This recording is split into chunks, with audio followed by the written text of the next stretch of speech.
There is a silence when the birds sleep. The earth breathes inside its skin, pores open, seeds and roots wander with unshod toes into quiet pools of river sand, swallowing its mirrors. The night balloons from its edges and pulls at brief moorings. We float through old barriers like minnows at high tide, swimming an expanded pool. Feathers forfeit color and loosen their grip of one to the other, molting breathlessly with the foliage, watching the shackled wind walk quietly toward the dawn.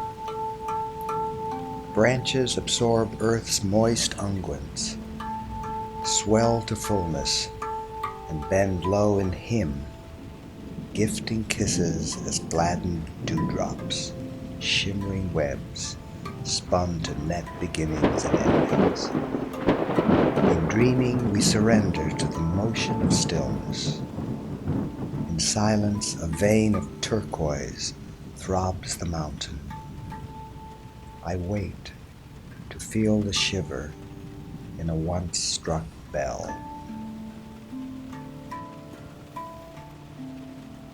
When I feel the verge, I talk first to myself, and then I write to my dead, ones who listen with ears transparent as still water and fluid as tears behind unseeing eyes with open lids, always behind my own, watching.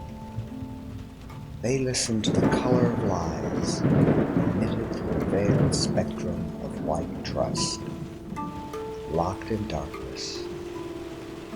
My dead have nothing to lose, having risked it all in life, holding another chance, to be felt in a smile, union's reunion, planted and taking instant root in every distant place, brought near for that brief moment when a smile flashes forth, and none has been deceived or grieved by separation. And swam across the water to where he stood dancing, still well above the others. I floated and listened as he let fall from his lips all the words the Lord meant to say when the rain began a long time ago to nourish the life of humankind. He spoke in such a melodic way, made listening easy, and I wanted to stay within reach of his black cloak and white voice, lighting up his yesterday and my tomorrow today. I speak in staccato leaps, over mounting fear of letting go, to tidal shifts pushing against submerged mirrors, threatening double images in the deep pool of uncharted habitat. Self.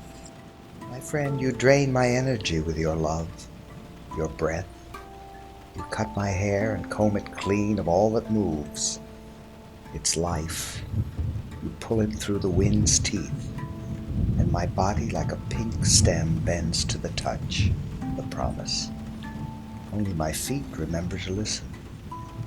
My friend, your constancy rubs.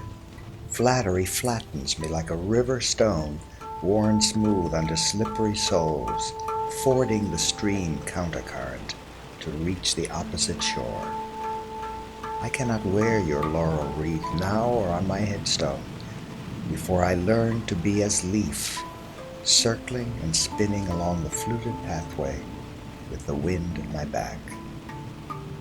My friend, I dare not stop to give shadow to your form.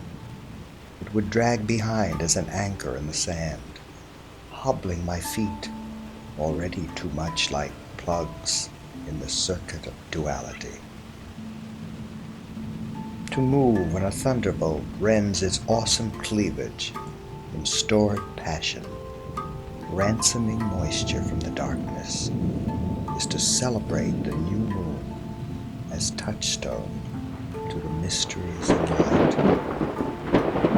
To hold a shield against the dark when vanity who wields the blade of power, and yet to yield to fear's persuasion, unloading its bilge of guilt upon us, does indeed mock the moon.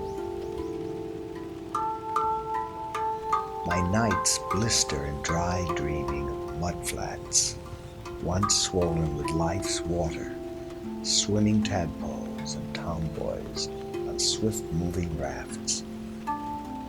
It's time to bring a new song to this twilight, and sound it for each turn in the stone, facing west to cup moonbeams and starfalls, standing still and alone, being free in the desert to follow each trace in the sand of grains climbing hillocks and wind games, sand dune walking, time as breath does demand.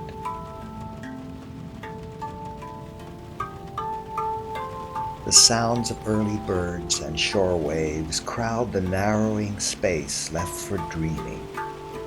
Images float lazily in unhurried dimness, without feet or gesturing arms, like so many players looking for something to be cast in.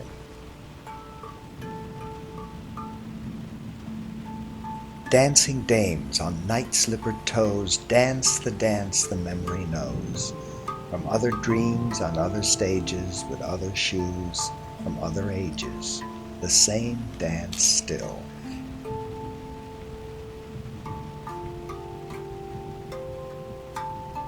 I am an emission of light from the darkness of everything. I am an emission of light that reflects the absorption of all color. I am a result of consciousness. I am not the cause of it. I know all this only when I am. Then I also am not. Eyes closed, peering, silent inner hearing, bones and muscles nearing the empty well of selfless self, expanding out into, contracting in with everything.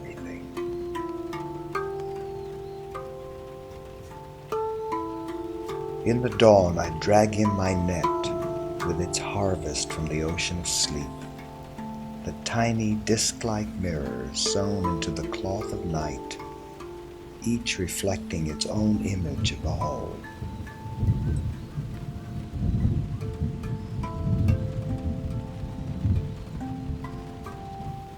I closed my eyes and went into the silence to hear.